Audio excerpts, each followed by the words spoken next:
Mayam Krumzari, Dominic Biribus Impact News ni, I Joyce Shamna Impact News ki Manung Huna the Taram Nokchari. I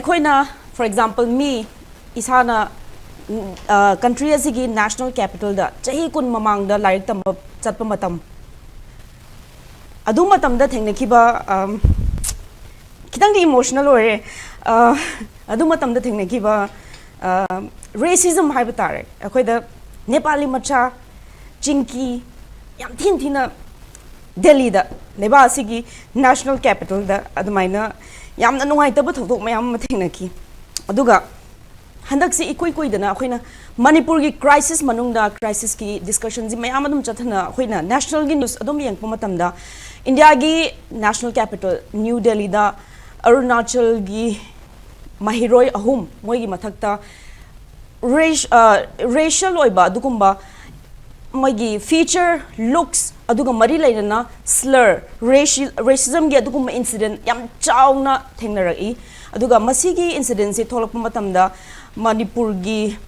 khoya hanagi chief minister N Biren adege notice ki atopa chief minister sing moina yam chawna condemn tawbagi pauzo khoi amna thengnare aduga high incident asi South Delhi gi Malviya Nagar da thokiba aduga incident ni Arunachal gi lakpa mahiroi nupi macha ahum moina flat labani aduga moigi air conditions repair tawna baida makta electrician amma puraga adugumba repairing tawbodi deida amot pata sale haibana chingba aduga moigi makha da leba floor duda couple ama leba aduga moiga dum marai tawnarakpa yetnaba adugumba incident amani madiri da hojiki Arunachal gi mahiroi sing duda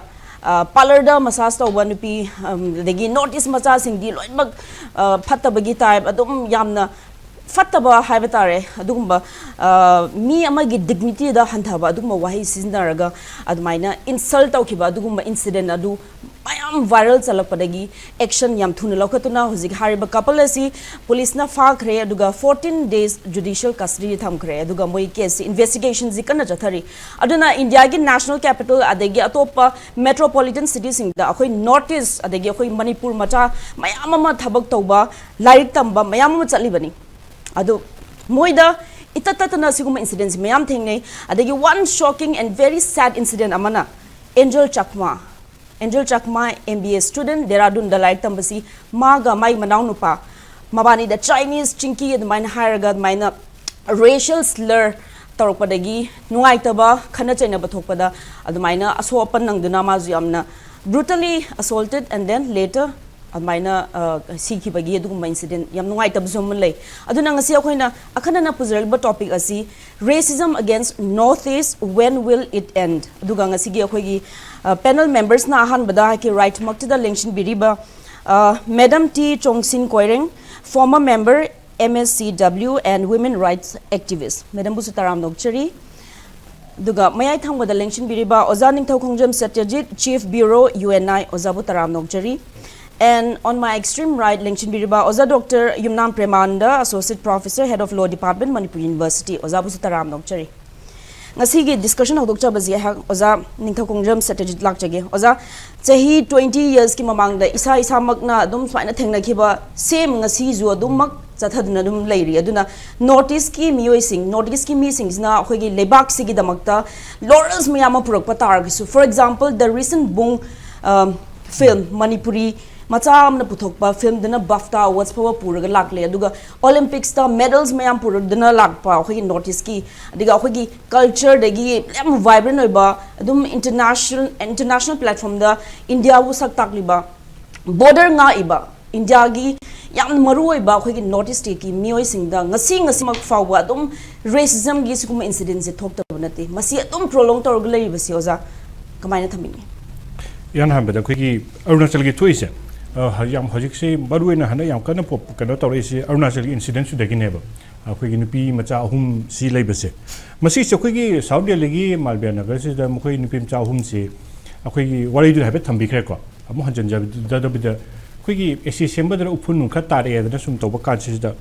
miu ba se upun tarak da sauba yai cheina bi yai arge mama pa ma oina ar guardian mo ina no into kha cheksalu aina habe habe yai adubu makoina haiba sisida pot anihum restaurant Yana हानबदा Moina तौ कांसिदा सुम चैबस कांसिदा अखोगी नुपी the सोक्प याबो वहि याव नुपी मोइगी अंगांगसि अहुमदुगी मोइगी mental harassment character द नसाई पार्लर द थबक तौब्रा कायब कांसिदा मोइदा मधु हाइरकपदगिने मोइ कनो सिंगदुना नुपी अहुम सिंगदुना मोइना याम नुआइत्रिदो हाइदी एवरी नॉर्थ ईस्ट की चटप नुपी सिंगसे मोइना अदवाइना हाइरकपामा सिन नुपीगी ओइरेको अदि मथंगदा मोइना हाइकांदा अखोगी नॉर्थ ईस्ट से मु स्पेसिफिक ओइरे अखोगी नॉर्थ ईस्ट हाइतादि अखोइसे तोंगाना मिटखुब गांगु हाइतारेको मिटखुब गांगु से मु स्पेसिफिक ओइरेबो हाइदी अदु नोइ मोइना हाइबा नुपीदुना हाइबा दु वाहिदु दे हंजन जनिंद्र याम थिना डिफेमेटरी ओइ अदुगा याम रेसिस्ट स्टेटमेंट एमा नोइ यू नॉर्थ ईस्ट आर अदु हाइबदु अदु मको अदि अहुम सुबदा याम थिना स्पेसिफिक ओइरेसे हाइब नुपीम चा अहुम से एसटी ने अदुना हौजिक लीगल एक्शन द लाइसी एसटी कमिस एसटी की माइ तोंगान एक लेजरी अदगी कनोगी मोगंदा हौजिक फाउद पुलिस स्टेशन न मोगंदा पानबसे बीएनएस की पानबा कांसे फिजिकल असोल्ट यावगेब मो हाइब कांसे मोइना पानबसे हौजिक फाउद सेक्शन 79 ने 3512 ने 35 ने 196 बीएनएस एक्ट से मोइदा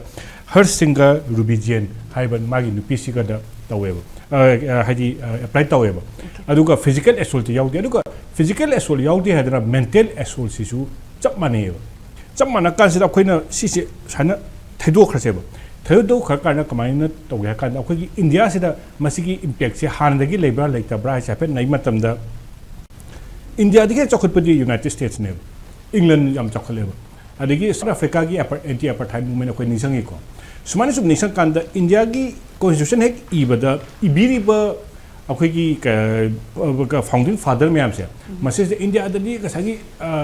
अखोइगी मसी करी हाइबदि याबा यादब खाने कास्ट स्ट्रक्चर याम साथीबसे अनटचेबिलिटी की इशू म लेबसे मसी लेबनिना इबा मतमदा अखोइ बाबा साहब ता मसीगी इशू मैम रेस्ट होकांदा लीगल की जी हाइबे थंबिरकपा याइको याम स्पेसिफिक ओइबा आर्टिकल 14 15 16 17 21 मसेज द फजना हरकपसिदा दुम इंडिया दरी सुगुम्बा लेबिया दे रेस की बेसिस ता रेस है बुहाइसी इंडिया दरी क्या सेना देखो डिस्क्रिमिनेशन तो बिया दी इक्वल अपॉर्चुनिटी पे अनटचेबिलिटी थिंग बनी अदुगा हौजिक की हारिबा इंसिडेंट सिदादी आर्टिकल 15(1) ई से मु चंगचले कैनो कांद नुपी याव नुपी रे भाई बिसिन नुपी यावपगी अदुना अदुगा मसिदा सिदा मसी लेकान सिदा अखोइ दु येंदोसिना अखोइ की अतोप लंगजिदा कमाइन तोगे हाबसी एनालिसिस तोगदा यादेव इंडिया 2024 की इंटरनेशनल लॉ दी लेको ह्यूमन राइट्स की अदगी civil and political civil rights मतंग मैम लेको इंडिया स्पेसिफिकली हारिसे इंडिया सपोज वुमेन कमीशन थबक तौबिरमी के हाकांदा सुमाने तौब कमीशन मैम से याम स्ट्रांग ओहलो हाइब 2024 इंटरनेशनल बॉडी मैम इंडिया हारिसे हाइदी ममिंग तगी लेबना तब हाइदी ममिंग तगी असुम फंक्शन गुम चलगा सुम गाउ नत याम स्ट्रांग हनबा याम पावरफुल होइबा स्टैट्यूटरी बॉडी मु हन व्यू जस्ट रिकमेंडिंग बॉडी नतब ओके रिकमेंडिंग बॉडी हाइपेट नोइ तौदो नुआइते हैना हाइबदुदी केनो मगुन यावदेबा याम स्टैट्यूटरी बॉडी याम चाउबा याम पावरफुल होइबा मसिगे से 2010 की मतुंगदा इंग्लैंड दी याम फजन लेखरेबा इंग्लैंड हाइजे अखोइ याम चाखगरि मु आफ्टर 2010 दा हाइदी मसि करिगि हाकांदा इंग्लैंड दा अखोइ की केनो की लाको मैम से अफ्रीकन नेशन अदगी अखोइ इंडियन मसिगी केनो याम थरब कांसिदि याम साथिबा लोम लेतदी कानरोय से लेबा अदुना इंडिया से हाइबा 1965 की international convention on the elimination of all forms of racial discrimination 1965 से इंडिया से सिग्नेटरी ने इंडिया साइन तौखरबनेबा अदुबु नेशनल ह्यूमन राइट्स कमीशन खंगदे अमा खंगदे मसी मैम से फजना इंप्लीमेंट तौबदा माइगी बॉडी मैम से मसी स्ट्रांग ओइदी हैबसी ह्यूमन राइट्स की वर्क तौरिबा यूएन की अदगी एनजीओ मैन अदगी ह्यूमन राइट्स अलर्ट अदगी कैनो मैम अदगी एमनेस्टी इंटरनेशनल मखोन याम तोइन हायबा मसी कमाइना फगदगे तोकदगे ना हाय कांदा होजिकी हारिबा नुपा सिगा नुपी सिगा ना कोइ सोइखरे हैना अम हायबा सोइखरे दे हाय बट मोइगी साइड तगी जु साइड अनिमक येंबियु अखोइ जु लो दा थाजै हाबगी वफम अमजु यावरी अदुना दी कर्म मखनगी अपोलॉजी नो हाबजु क्वेश्चनेबल अदुगा मसिदा सिदा इशू म लाएबा अइना मिसे तपताइ फुदोगा को तपताइ चेथोगा अइ लांजरे हारगा सुम यारदिना मिजे पंफुद फुरकनियबा नत्रा अइ लंबी थेंना तपताइ फुदोगे बाइ को अदुगा नोंगालगा साइ ngaraang दो खितंग साउनिंगना को कदम तौरुबने हार लांजरगा अदुगा इंडिया की याम लुबा पॉलिटिकल प्रेशर अमा हाइदी खंगा चानबना को युम द गिफ्ट का पुला साउनु यानरसी आउट ऑफ कोर्ट सेटलमेंट हाइदो मसिगी मैम तौहि कांदा मसि बेड प्रेसिडेंट ओएबा हाना तौहि मतमदा अदाइन तो यानगिबनिना अदुना अखोइदा मसिदा हाइदुइसे नुपी अहुम से मसि केसिदम याना अखोइ तौरिसे मोइदा सिक्योरिटी से physical mental aduga moida kaidum pim dakar e kaina kana mokoi ahum se da hek na pat se kamai to geda mokoi yum leba na te bun pim cha ahum se sida kamai to gani hakan atopa lam do ita di mokoi ahum se arunachal bahun dani khangde government arrange tor gana ahum pi grane hoji moi se tan thokani haiba moi thangna ba yum do haidi akoi yum se repair to ni no chakhra be kai upai legi modu moi de threat to eba hoji pudi threat to lak thu am hai kaina kana moi ge delhi ki chief minister rekha gupta ma intervene tor ko intervene tore adi arunachal gi hana kare kiran rijiju thaire chief minister wangange mari gi north ki mp ma'am wan han wang kare akoi political pressure lap kan se da akoi gi masi national capital su sokpani na yes moi de keno ma laiba madun akoi hoji party se tumina tokta pida nupara ga nupi se kana akoi so kre haira su out of court settlement to biganu haiba nupi home se da na assurance sam su takaroi the security mp dakar oe haidi nuise sida layu aduga mokhoida smai to kanda mental support ama nupi changa tani dana mental support se da suppose moi sing UPSC aspirant hai UPSC ki pa ko tawri hai moi pa ba se da ka safe environment ama maham hung dokra su yai aduga yar ke mamming ga photo ga yam luckily ho mamming ga photo ga ding suppose sing am happy de aduna do slow blur chale moi masak aduna yar ke happy da taw bi taw aduba taw do madu madi yam phai madu makha chathasi hai ba thamjage ba adigi mathang da khoina joshi uba yari se New Delhi amasung ati surrounding se not safe never adum akhoi gi nupim cha khangde ama khangde kanum to kan dress ta khangde kanum to kan adum kaino ma suppose adu hairo di si haibi ya ba ya da bel khangde ko atopa Bombay ron da se le ba dress tu ga khoi se le se ga ya muine am sathi bai ma hele adum kanu slur to ge adu individual level yenge ba adu akhoi gi sina categorize NCR areas area se adu ga masida yeng kwa pot hum to eba amane individual india da lebe se haidi nupim cha ma to ba ma mathang da na society do da ahum da institute ki oina suppose akhi organization says da function tawsi da si sak mayam je taw haban india da structurally oina india gi mentality je akhi hana caste ke kai kan le ru ba se masi gi kano si khra kai bi tri bra india se masi leiba mali ha ba se masi akhi gi masi yam chen ha bi kai na kan da india gi report akhi gi body ma'am na ha ba da minority mayam da adigi nupi da adigi schedule caste schedule tribe to ba akhi gi activities se masi gi se india si yam thina wangi na ha ba haidi especially Christians adigi Muslims masida toba torture kai toba masi India gi track record chi yamna phatte ani yam toina haiba maduna takpadi India se masigi matang da kari gumba ma masi se akoina sum haiba wani ko international body ma'am su yengone New Delhi da thokpane ba India gi katinam da thodi kam khangoi ba ji highlight ma'am loi khange masi se handaki incidents di yam tina widely circulated or abnina even national media zu mayam lokhalaga masigi incidents se condemn tawbagi public aduna masida koin haidu se legal process ta thaje na hojiki magi husband na haire ko legal process ta thajara di masida government gi yam tina role ama chawe kai no kan ngasagi charge se torkodoi ba frame torkodoi si Delhi police na torkodoi ne ba Delhi police kanai makhalei minister of home affairs Delhi government gi makha da leike Delhi police ki Delhi police home ministry gi makha da leike aduna union government si amaru oi ne ba hari Delhi police na charge sheet file tor matung da judge duna madu torkodab ne ba aduna akoi na harisina Delhi police na masigi matang da chap chaba Malbia police na aduga yam luckily akoi gi north ki kano su lei sel mayam lei ba Delhi da makhoi gi officer am su involve to holaga phajana tawdi charge phajana tawdi akhoi gi masi matung da amon thorak tana ba aduma decision adigi judge gi kanu du akhoi na habiya de court ki manung da lebe du akhoi na habiya de judge advice to gusu ya de ko defamatory of pay breach of public so biya aduna madugi process to nium tu to biru aduga sugum discrimination je india da amon thol wesi hana ithamde thank you so much oza mathangi wahang ase oza permanda lakchege oza akhoi notice ki mioi singda national capital adege topa metropolitan city singda yamna tongana logi ba hatar mainstream da pura khoi da accept tok da bagi mami tarak ba aduna hoji racial discrimination gi skumba incident me am tholak pase india gi law gi makha da asikumba je pura address to wangam ba dukumba law chap chaba leibra oza khara highlight to safest way di ko masi khoi gi mp na su hai bani Manipur mp na su hai ba ko da bi mol masamang na hai ade atopa mp su wangange mamang su ngang re sida na ti mamang da yam ngang na gare masi ara ina khamba da huju si aseng badi si sasi tharu bok ta hai ni mamang ya ki na ta lo ma sem moina rese lo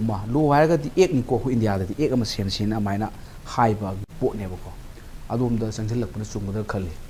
na khoi na adu leitinga da hujik lei legal framework si yengmom change ba ko racial की post India की legal framework से खरा सो लेबको direct लेते कोन सु मार highway वानी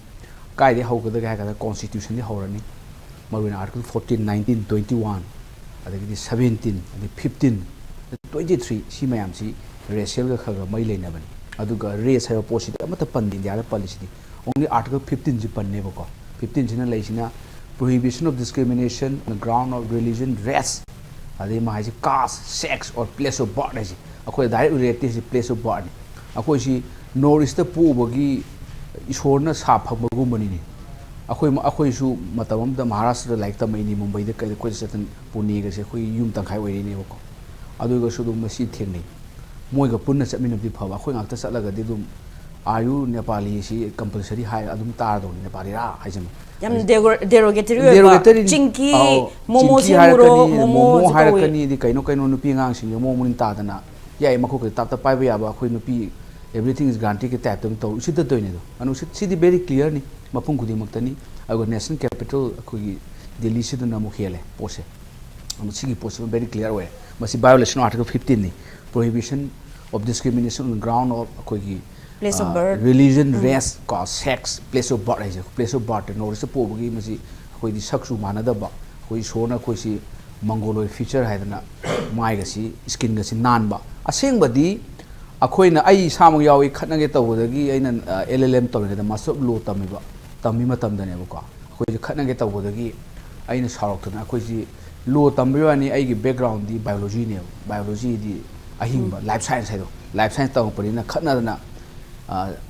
ai koi na haibada we are koi si human shaping ngata ne koi si human being ni adubu akoi evolution ki theory yenga di we akoi na hana evolve tawre na ina akoi na haira go me tawna re adubu yongna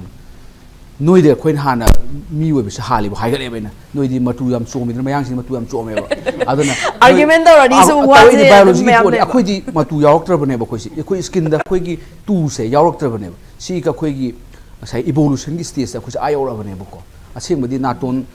pangba the skin kan smooth oiba sigi singa mit smai khuba sing se evolution gi darwin gi theory power lemak power anything power pama ta mo se evolution stage akoina halabane amurom di yenga di adom da bu yena khanaram ne ba ha ya india dravidian gi leibang ni adagi aryan gi leibang ni to ba main higher mainstream ga sam twin sini apho potin na ten mainstream mena ko ju ture macha khongwang ngum ra ko mainstream mena ama leibra bap ta di mainstream gi wakalo sagatli si aran bane ba ko anu nori si di marginalized to biraba adu ma leiba ni lobe som gim chalaga ana mapanda like tam na te ko is officer ni ga tai ga pundana ga masam ga du ka kenu election na sa adum tawdurum commissioner oi na ku commissioner oi ramba koi mizoram digi lai ko mangu da sudum adum haibi ba sum se ada ha no to emoi dum ana khoi isam jama sata sing si di no mata mayang ge khupak sa da ba adagi mayang na mami khani yeng bi da ba ko tan tana bi da ba adagi khonthi sa da ba am to lai pote ano sigi discrimination si di rampart india da ano sigi portion ma very clear way the article 14 the high see state shall not deny any person equality before law or equal protection of law haibani law gi haibani ko ano mi gi mamang da di equality laite law da budi lai jaba article 14 da state shall not deny any person equality before law or equal protection of law within the territory of india and law di lai jare adu di law da ne equality hai che mi du na di mainstream gi mi du na di mana lo bidre ade law je phazna implement tawdre adagi article 19 no hai jaro 21 si very very important si da moina derogatory word adagi racial word sina ba hai se aseng badi masi akoi gi ai gi life da dignity da singna bani bise article 21 has no person shall be deprived of his life or personal liberty except according to procedure established in law haine life is kaino kan supreme court na 1978 da mena gandhi basi juni india case 1978 kuira bani ko adu da hang supreme court haisi life is live with dignity haibane akoi da thina yengbi ri ba chingki haibi ri ba momo haibi ri ba ade akoi gi sakhi ba nupi singthina moina everything granted ke type taw singsi si hojiki dignity gi potu ne ba question of dignity ne ba anu sigi article 21 hit ni tawse adagi article 15 no oire 23 gi human trafficking kari gi force labor adu bu yaukchal ko yain sigi po ne sima very clear way ade amana hujik se khoi gi india khoi gi anobo law bharat nai sanita se sida section budi moine am pale 7 adagi kaino 351 kaino 190 ꯁꯤꯗꯤ very common war gets ꯀꯩꯅꯣ ꯗꯨꯅꯤ ꯑꯩꯈꯣꯏꯒꯤ modesty ꯗ ꯁꯣꯛꯄꯗꯨꯒꯤꯅꯦꯕ ꯀꯣ 7 ꯁꯤꯅ ꯑꯗꯒꯤ 351 clause number 2 ꯄꯥꯜꯁꯤꯅ criminal intimidation ꯀꯧꯏ force ꯁꯤꯅꯕꯗꯣ ꯑꯗꯒꯤꯗꯤ 196 ꯌꯥꯝ ꯃꯔꯨ ꯑꯣꯏꯔꯦ ꯁꯤꯅꯦ promoting enmity between different groups on the ground of religion, race, place of birth, residence, language, etc., etc., and doing act prejudicial to maintenance of harmony. Have India ki kano the race yam sinate IPC su race sile jesi katan 196 se adu da 196 race place of birth sai constitution ki 15 gi du port tu lai akoi ji race racial da sai ki Tarbedian la adagi di Mongoloid la natraga na hojiki akoi Arya la to wa na khoi sina Mongoloid su he Moin लोबीद भाई तारे अदुमा SIM लाइरे अदो international लो दा India सी होजाय साइ को खु citizen हाइबी बदो माइना India सी साइन तौरे रेटिफाई तौरे तौरि सी अमरो बे कन्वेंशन नि को सी खु हाइउ दे रे international convention on elimination of all form of racial discrimination साइबा 1965 UN adopt तौबा हमको हाइजगे international convention on elimination of all form of racial discrimination 1965 India ना मार्च की तांग तारा 1968 रेटिफाई तौई साइन तौर मतु रेटिफाई तौगदि लोब लेना ते खो ड्युअलिज्म चटपनी अद इंडिया ना सी याम नुआइबम वारी ले सिदोगी ngasai treaty monitoring body and treaty khudi ma ki body um le treaty si implement to to do yeng na adu sat ko ba committee on elimination of racial discrimination committee le adu india yo ba committee le nate UN gi convention si implement to na ba committee le tanza si ga khudi che thaya doin hey de se tha ga doin si committee cert ko isam na cert se thabiu tha ba su kai de adu da mamang ye kano to hibada apsa bok racial discrimination poni pukhale ko moina 2007 da recommendation pi apsa lokto this racial oi hain eksi makso hai ato bolam da leite swai da lei natro apsa ji is created for Manipur Assam now for the north side do never ko apsa is discriminatory oi aduga racial oi haidana si cert committee pi rakramni adu sida khana bada indana haise akoi di convention sibu di sign ta ratify ta aduga racial di posit amat leite India da leite race am tane khoi di we are not believe in racial discrimination race ta खाइदो पछि palm दे India ना दो होंगसी सु होजि सु maintain तौरे दो अदुम हाइरि बको अदु वा असेंगबुदि मागी caste system नि स्वाइदि थोरबो पोंग इंडिया दि कास्ट ने मरो लौरिदि दो ओजास माइना सिगुम लेते हाइबा तार गु इंसिडेंट दि अदुम एवरी नाउ एंड देन अदुम खोइना अदुम ताबा फंगी 20 इयर्स बिफोर जु लै होजि सुम लैरे दुगा होजि नोटिस की अखोइगी पॉलिटिशियंस मयाम कांग्रेस की एमपी बिमोल अखोइगी मणिपुर दगी अदगी अतोपा मयाम नॉर्थ ईस्ट मयाम मोय चोंथोरगा माइना हाइरबनिना होजिकति like is it the time होजिक इंडिया जु एंटी रेसिज्म लॉ कुंबा अमा इनेक्ट तौबा तंगाई फदरबा पुश तौबई मतम जो एरबा आर्टिकल दा खप यावजर अदु हाइजरके होजिकति सुप्रीम कोर्ट कॉग्निजेंस लौरे सिमा खो याम नुंगाई भाई तारे असेंबदी schedule caste and schedule tribe की लॉ हम लेजै schedule caste and schedule tribe prevention of atrocities act 1989 सिदा मैतै गुम जे फक ताव ट्राइब होदब जे कोइ अदुम कोइ थावरे अदुसु अखोइ ममांग दा दिल्ली दा institute थोखिबदा अखोइना seminar तौबदा अखोइना recommendation पिजखि असिगी including अखोइगी Meitei सु यावसन बिरोइना शेड्यूल ट्राइब लाथोब लाथोब अखोइ सु नोटिस मचा ने अदुनि सि नोटिस सु याहलोना हाइ याउदि फिदा येंगागदि एससी की एसटी खतगी एट्रोसिटी की एक नेबसिदि अदा गजु मसि जु पानबि है थोइसिंग जी एसटी दे थोप ngakta ni ko sima ad hojiki case ki nungai bam na akoina khangbi do se supreme court na mamang da case am lai yam afaw case ni karma dorji against union india 2007 ki case ma supreme court lai khare adu ki case yu makha da supreme court na committee ma semali committee ma maming si mp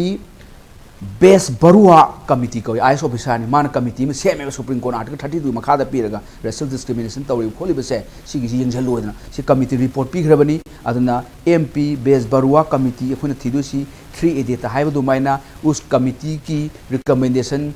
उसको कहा गया दुंदू सी थीम जंगे सी committee पी रबनी कुय बनी 2007 18 द पी रबनी 10 ईयर बैक कॉल से अदे सीमा हंद के केस सी सुप्रीम को यौरे पीएल थारे थाइब केस सी ममिंग सिना Alana Golmei against union India and case लाई सुप्रीम कोर्ट नहान ऑर्डर पीग्रे अदुगा मथंग हियरिंग ना लिस्ट ना 8/4 2026 दा अदु सी केस दा सी की ममांग केस दगी हौरगा मिनिस्टर ऑफ होम अफेयर ना कमिटी में सेंगरे बको कमिटी असी कई कोगे दा minister of home affair monitoring committee कोई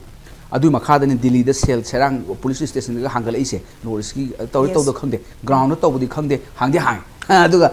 minister home affair monitoring committee अमा लैग्रे होम अफेयर मखादा अदुना सिगी कमिटी सि कमाई तौरी हसी हुजिक सुप्रीम कोर्ट वाहंग हांगे हुजिकी अलाना गोलमई की केस है adu si case se dum ongoing chathari mal mai justice se kitang delay to nahan gi ni si case nahan gi ne ba ko nahan si order pass to mamangi hanagi corona pandemic matam da zu sigma yam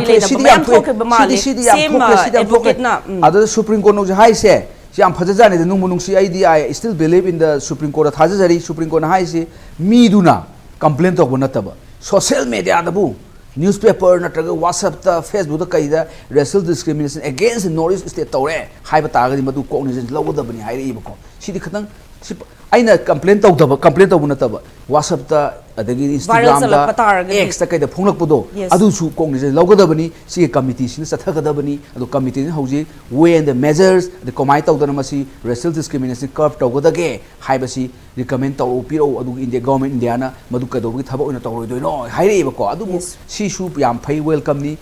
yam tawi welcome tawmona khoi ji war up ne ba ko illegal immigration anyway aduna mathang mas aina haijai se si case hearing si kano dile mathangda 8/4/2026 da khoi si kayong kana tum legale su matam si daina khambada Manipur gi civil society organization na degi di Arunachal gi Assam gi kariki mayam si intervention application ni sangthin bayane ba ko sangthin laga yam phani haidi sida sangthin horaga best safest way di akhoi gi racial si gi law ma India da semba India da madu dangi oiba akhoi ki haitara special legislation sem taragadi mayam si kinani ba ko natraga de koi jang ki symptomatic treatment haidana ngahangak to oh nangon da chingki hara ba kai nupa du dang pharaga jail da khar lega bega lokho case adu mama yana ba tawraga adu mai tawba symptomatic treatment je toga masidi aruba issue ne asma khan ba chume ba ko adu complaint ga tawri si tips of the eyes ba gaidana hela kan da pen ra kan complaint tawni ga chatpe wani aseng badi lising ma thokpada amabu complaint tawromoy lam thokpada mi ani guma complaint ga tawrongadra haidi complaint tawraga mangon da hayeng ama lairi ai complaint taw phoroba adugi makata badudi ma yum du leiba yaro natra atai du na complaint to bisinki do sine ma mi lising ng hajelakani adun hene mi du bera leiba ko aina khambada complaint sidi aka sai akan mami akan bai di masa kan manati ko ma will power yaw bai complaint torani whatever the consequence ne khan ba kang to bai wane ba ko normally di complaint tawdana to pungak ni adu lai raina mamang ida kona satwing da minister MP ra kaino mangun da bokta are you jangally haibiri ai nang jangal da lakpara an haibiri noise akoi jangali ga jangal ngakta ngai wa ga hoba akoi ji mi ga on ba kuidriba main lowber khangde ba adu ju minister ra MP ra bani akoi gi chinja akoi gi chaba ngari dagi hawaijar si manam sida ju keno tawba yamna discriminate tawai tar food items ju adu gi posi de akoi gi justice samalai ma si outspoken justice ni makande kaju ne ko mangun da hai khati ko mana lok thar ka dau san bu lai rai ma hai se san bu lai san ni bi ba ji ai ju sai si cha na po ni kana ga ma de ta kanu mani haidi ma gi food habit ta mi mu discriminate to ya de adu su article 15 da yawin food habit ta kari da discrimination adagi mafam da sangbai akoi sangbai ya ba ya da som lei da notice kangu se akoi si berani ni alaina khamba da masi notice da po bo ge akoi dosa se akoi si di chel la hingdong na te chejen ga dong cheling by the bago na tana rin se manata akoi na moi mar chejen mam chang we also belong to India ko Indiani aduga akoi da discriminate tawganu akoi discriminate tawga akoi am sathi ba kangu ni hai utpam change ba ko sathi bani se akoi utpa ya ro ba loan utpi dong ne ba ko an law si khongan mam changi aduga safest way di koi parliament session mo khor ka do re sida koi gi BJP government si racial gi kari gi yada ba dong na su ngangi aduga thabak tan adum mam thok taw BJP ha ba na te ko tawri su bo Narendra Modi government lai ringa se kan injil laga racial discrimination anti racial law ama sembiro hairaba anti racial law semaga di law du mafam du gi loan du da transit tawrani Maharashtra da tawbuduna Marathi da handok pirani nadra adagi Delhi ni ma di loan handok ta Delhi di mixture ni ma di ko mixture cha ba du maina lo yanjan lai bane aduga si awareness tawraga bigras awareness tawraga notice also akoi su mainstream ni khongba na ti khangan mam change. Thank you so much, Oza. Mathangi wahanga si Madam T. Chongsin Koireng, former member, MSCW, the women right activist lakchege. Madam Hoziki incident se latest almost every day complaint da wadi just 0.01% kumbo aram gani na ozanu ju thambiri hadi every time dum racial discrimination dum thengna ba targa su Manipur de hek thoki matam da adu complaint da wadi yam de do handa ki incident di yam viral chalakpa khoi technology matam zo ni na video viral chalakpa de khoi notice ki politicians sing na zu swift action lawrak pa de maina moi do pha bagi pau de laigre Madam Ray Khangzaning basi akhoi kari gi damakta sum akhoi gi feature akhoi gi chinjak akhoi gi dress si zina adum ꯑꯩꯈꯣꯏꯁꯦ target ꯑꯃ ꯑꯣꯏꯅ ꯑꯗꯨꯝ ꯂꯩꯔꯤꯕꯁꯦ ꯃꯁꯤ ꯍꯣꯏ ꯂꯣꯁꯨ ꯆꯥꯕ ꯂꯣꯁꯨ ꯂꯩꯇꯦ ꯍꯥꯏꯅ ꯑꯣꯖꯥ ꯄ꯭ꯔꯦꯃꯥꯟꯗꯅ ꯄꯣꯏꯟ ꯑꯥꯎꯠ ꯇꯧꯕꯤꯈ꯭ꯔꯦ ꯑꯗꯨ ꯃꯁꯤ ꯑꯋꯦꯔꯅꯦꯁꯀꯨꯝꯕ ꯈꯔ ꯋꯥꯠꯄ ꯖꯥꯠꯂꯥ ꯑꯗꯨꯒ ꯉꯔꯥꯡꯒꯤ ꯑꯩꯈꯣꯏꯒꯤ ꯔꯤꯁꯦꯟ ꯏꯟꯁꯤꯗꯦꯟꯁꯤꯗꯤ ꯌꯨꯝꯗ ꯊꯣꯛꯄ ꯏꯟꯁꯤꯗꯦꯟꯅꯦ ꯀꯔꯤꯒꯨꯝꯕ ꯋꯔꯛ ꯄ꯭ꯂꯦꯁꯀꯨꯝꯕꯗ ꯊꯣꯛꯄ ꯑꯣꯏꯔꯝꯕ ꯇꯥꯔꯒꯗꯤ ꯀꯔꯝꯕ ꯃꯈꯜꯒꯤ ꯑꯦꯛꯁꯟ ꯂꯧꯈꯠꯄ ꯌꯥꯕ ꯀꯔꯤ ꯀꯔꯤ ꯄ꯭ꯔꯣꯕꯤꯖꯟ ꯂꯩꯕꯅꯣ ꯑꯗꯨ ꯈꯔ ꯊꯝꯕꯤꯌꯨ ꯍꯣꯏ ꯑꯁꯤꯒꯨꯝꯕ ꯑꯩꯈꯣꯏꯒꯤ ꯐꯦꯁꯤꯌꯦꯜ ꯁ꯭ꯇ꯭ꯔꯛꯆꯔꯁꯤꯗ ꯌꯦꯡꯉꯒ ꯗꯤꯁꯀ꯭ꯔꯤꯃꯤꯅꯦꯠ ꯇꯧꯕꯤꯕ ꯍꯥꯏꯕꯁꯦ ꯍꯥꯏꯕꯒꯨꯝꯅ ꯉꯁꯥꯏꯒꯤ 20 years ꯕꯤꯐꯣꯔꯗꯒꯤ ꯑꯩ ꯏꯁꯥꯃꯛꯇ ꯐꯥꯎꯕꯁꯨ ꯏꯚꯟ ꯏꯟ ꯗꯦꯜꯂꯤ ꯕꯦꯡꯒ꯭ꯂꯣꯔ ꯁꯨꯃꯥꯏꯅ ꯆꯠꯄ ꯀꯥꯟꯗ ꯑꯌꯨ ꯆꯥꯏꯅꯤꯁ ꯑꯌꯨ ꯅꯦꯄꯥꯂꯤ ꯍꯥꯏꯕꯒꯤ ꯀ꯭ꯋꯦꯁꯟꯁꯦ ꯔꯦꯁꯟ ꯑꯩꯉꯣꯟ ꯏꯁꯥꯅ ꯐꯥꯎꯕꯁꯨ ꯊꯦꯡꯅꯔꯛꯑꯦꯕꯀꯣ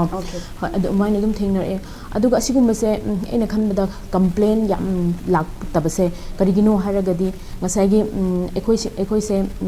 ꯂꯥꯏꯔꯤꯛꯀ ꯐꯖꯅ ꯇꯝꯃꯒ ꯂꯩꯕꯁꯤꯡꯁꯤꯒꯤ ꯃꯊꯛꯇꯗꯤ ꯑꯁꯤꯒꯨꯝꯕꯁꯤꯁꯨ ꯄꯥꯛꯅꯁꯨ ꯊꯦꯡꯅꯗꯦ ꯀꯔꯤꯒꯤꯅꯣ ꯍꯥꯏꯔꯒꯗꯤ ꯂꯥꯏꯔꯤꯛꯇꯨ ꯐꯖꯅ ꯈꯪꯕꯅꯤ나 ꯑꯩꯒꯤ ꯔꯥꯏꯠꯁꯇꯨ ꯐꯖꯅ ꯈꯪꯕꯅꯤꯅ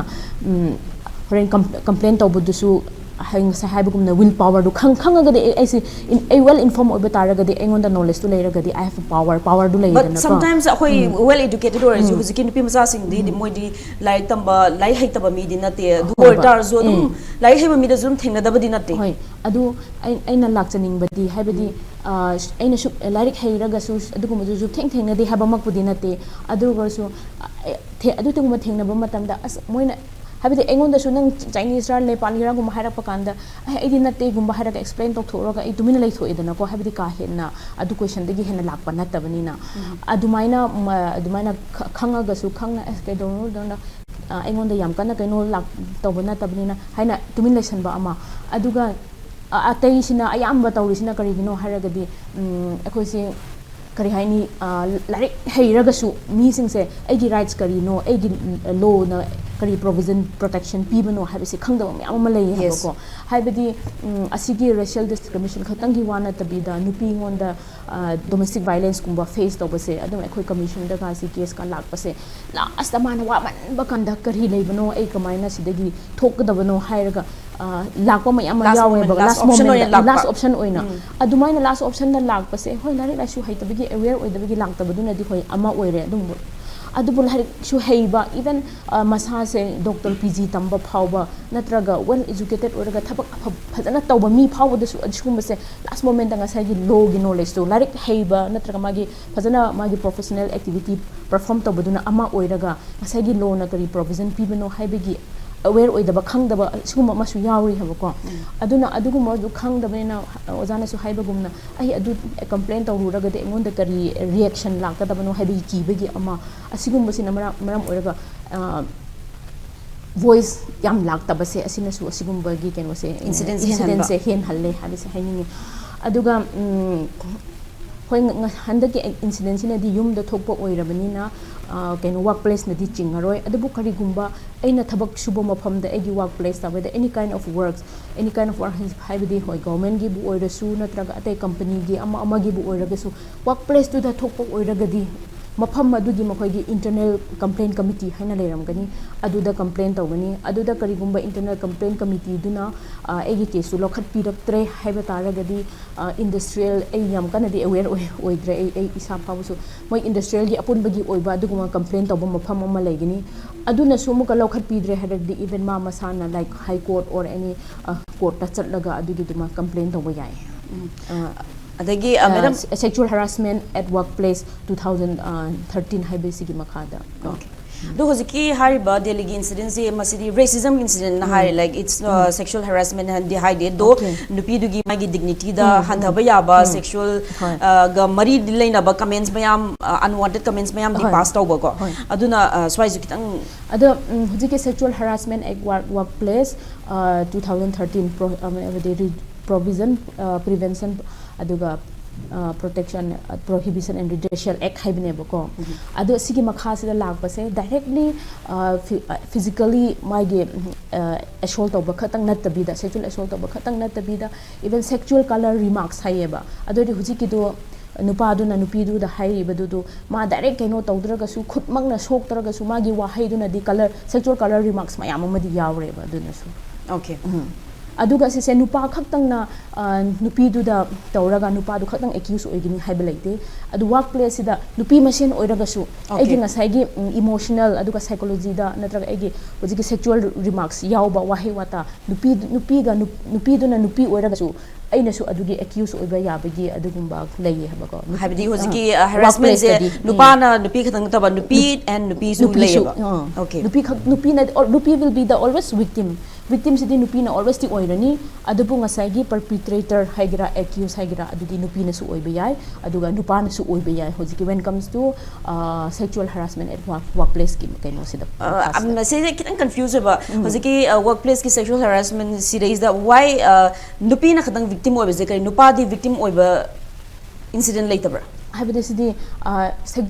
habidi nupi gi oina semakpa act oibani na habidi nupi sina ayamba dum victim do dum oire habita okay adagi madam ne khangjaning baje sigumba khoigi north east adagi manipur dagi mayam delhi adagi top metropolitan cities mayam da chatlaga leiba singje karimba moida thengpa taragadi any racism incident or sigumba thengna ba taragadi khoigi home state oiriba manipur gi site gi like kam body da approach to ya bage aduga madam nang saipan bi bada larik hairazu kari rights leibage haibasi khangdaba aduga consequence ki badagi approach talk da basu mayam lay na haibiri ado sometime is it because akoigi human rights bodies leiba mayam je moise mapanga je am kandabagi ra hiding sai ozana ju kanhan ma mathok tai habaje ma habni na leibadi commission leibadi layera bataraga su body do lei bataraga su magi action je am thuna pakhatabagi thajaba watpagi adugma mami su tabra kari thambini adugumbasu thajaba watpagine habasu oirambasu yae haibadi karigino habada ngasai haibibagumna hujik present da leiriba women commission gumbada piriba kaino se power se hairagdi hoi civil power budi pire adorasu ekhoina directly law du gi matung inna moigi punishment gumase women commission na kaino order to yade ekhoi just recommend to gedoba magi findings to asi leire haiba magi findings report pb gedaba aduga asi sine ekhoi gi findings da magi si se haibiba adu ekhoi di recommending body ne ba ekhoi di moida ek na si tawraga su haina court naga order tawraga hujiki moigi karhen punishment gum pass tawba haigidra ka adugumbu ekhoi da power leitaba aduna su ekhoi gi commission gi weakness oi haiba tare haibugumna asi se commission da su direct adugumba power gumbu do order do exercise tawba yaba gi power do hena thambiraga di women commission su mina thajaba do hengani habise haninge aduga amana women commission leye national commission for women leye haibugumba se